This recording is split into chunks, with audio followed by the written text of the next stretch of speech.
the universe. It's love. Yeah. It's so true. You know, Nicky Cruz was a fearless gang fighter in New York. He fought with a fearless gang, he was a leader of them. And one day, a young skinny preacher walked up called Dave Robertson and said, "You know something, you cut me up into a million pieces and I still love you." And one thing he thought, he said, if this guy was coming to me with a knife, then I could defend myself. If he was coming at me with violence, I could deal with it. But he was coming at me with love, nobody'd ever shown me before. And I just think it proves a point that love breaks down all barriers, you know, and there's no greater love than the love of God. And that love is patient and kind. It's not boastful, proud or rude. But the thing about love, it doesn't seek its own, and it holds no record of wrong. And in saying that, I want to talk about a common disease. I like to refer to unforgiveness as a disease, because in many ways acts a disease. I think that unforgiveness, like cancer, it slowly eats away at us. And in saying that, it causes all types of discomfort, dysfunction, distress, social problems. And unless we forgive, it can slowly eat away at us. Yeah. There's a story, I think I heard it on 700 Club one time. It was about Stephen Jeffries, who's a great healing evangelist. He went to pray for a woman one time, and he was praying, she was dying of cancer, and he said, "God has shown me that He will heal you if you forgive your husband who walked out on you years ago." And she turned around and she said, "I will never forgive him as long as I live." So he got up and left, and the next day she died.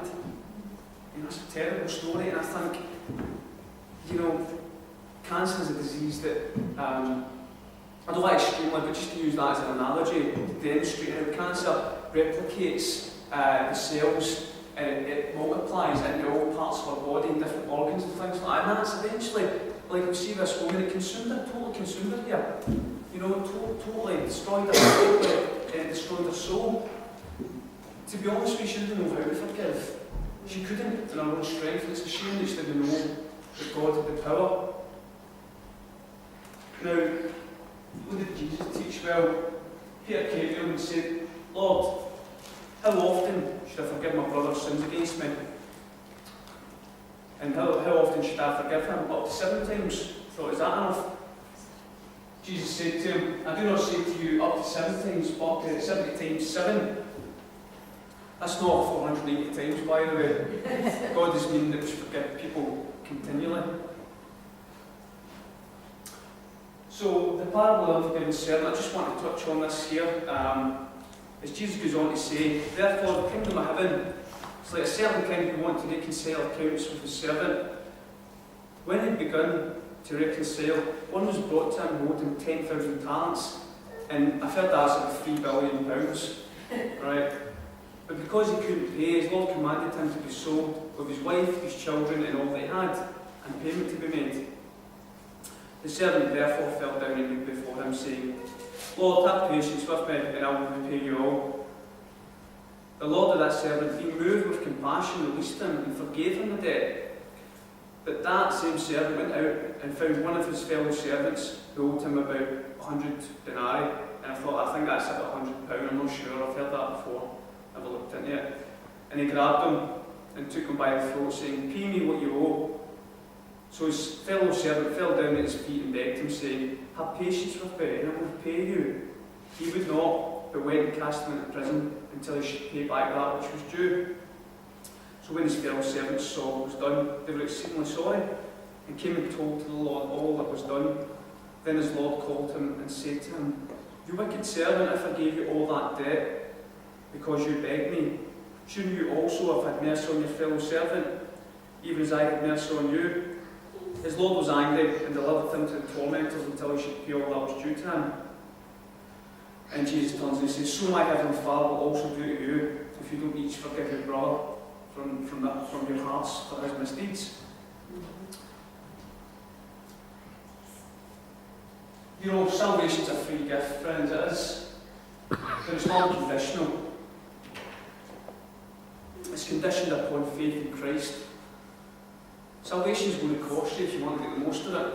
If I give you a free set of golf clubs, if you like golf clubs, which I don't really like golf, but if you like golf clubs, if you like golf, it's going to cost you to use them golf clubs. It's a free gift, but to get the most of it, you're going to have to pay to play golf. You know what I mean? And as I say, we need to put our trust in Christ for the full work of what He's done for us, for forgiving our sins. We need to realise that we're in debt to God and He's forgiven us. We can't come to Christ. I've heard so many people, you know, and we can't come to Christ with that, well, I'm not that bad a person, you know. Or if we come to God and we say, alright, God, if I've done anything wrong, then, you know, you can forgive me. I've heard that one too often, I'm not that bad a person. I was speaking with one guy one time and he was saying, well, you know, I'm not bad, I don't hurt other people and all this, you know. I said, alright, I said, do you ever steal? He said, no, never stole in my life. I went, alright, you never stole time from an employer? With 5 minutes left early on a Friday or something like that? And he went, it's just nitpicking. I said, is it really? You know? But the reason I'm getting this is because this was the same attitude that the servant had. You know, he left his master's presence and he wasn't really, you know, he was like, well, he obviously wasn't really grateful or thankful because he went, somebody owed him 100 quid, you know, meant nothing to him for what his master done to him. If we don't forgive others, it shows that we're just basically slapping God in the face. It's a sign of contempt, because obviously there's a trivial thing for God to forgive us, and it certainly is if we're unwilling to forgive others. This is, I want to just touch on Corrie ten Boom. If you don't know, Corrie ten Boom, she was a Dutch Christian Holocaust survivor. These contact lens are murder, I can't really see. She was a survivor that helped many Jews escape from the Nazis' concentration camps, and she had many people. She had them from the Nazis, and she was obviously crying. One night a young man came to her house and he was pleading and said, look, can you give me money because my wife's in prison, and well, she's in jail, she's going to be arrested, going to be put in prison for hiding Jews. And she didn't have the money, but she said, right, okay, I'll give you the money. And the man went away, she looked back in half an hour or something like that. That man went away and betrayed her. She was willing to give money that she didn't have to save this guy's husband, wife. But anyway, as a result, her and her family were arrested. Her friends as well, everyone who was involved in hiding Jews. And they were put in prison. From there, she and her sister were transported to a notorious women's concentration camp in Germany called Ravensbrück. And that was just basically, that was hell. You know, from reading through it, it was just terrible. You know, the conditions, you're going to treat an animal the way she was treated, and just in flea-ridden camps, you know, treated terribly. But anyway, not to get into that.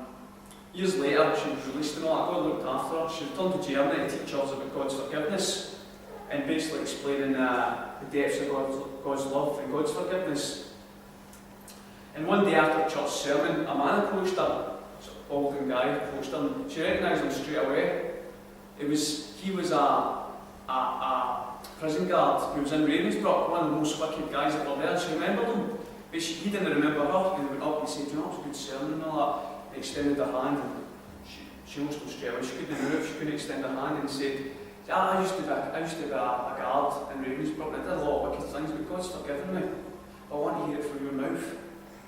And she extended his hand, and she couldn't move, you know, but she fought hardness, and eventually, you know, so coldly and just crassly raised her hand, and when she took the man's hand, God's love swept through her, you know, God's forgiveness, and it was then she realised, you know, it's nothing to do with me, it's all to do with God.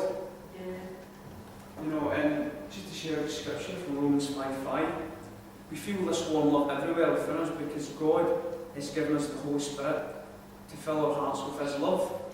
And that's just, you know, so true that we don't have the strength to forgive others. We just don't have, we can't conjure feelings, you know. It's totally God. We need to draw from His grace.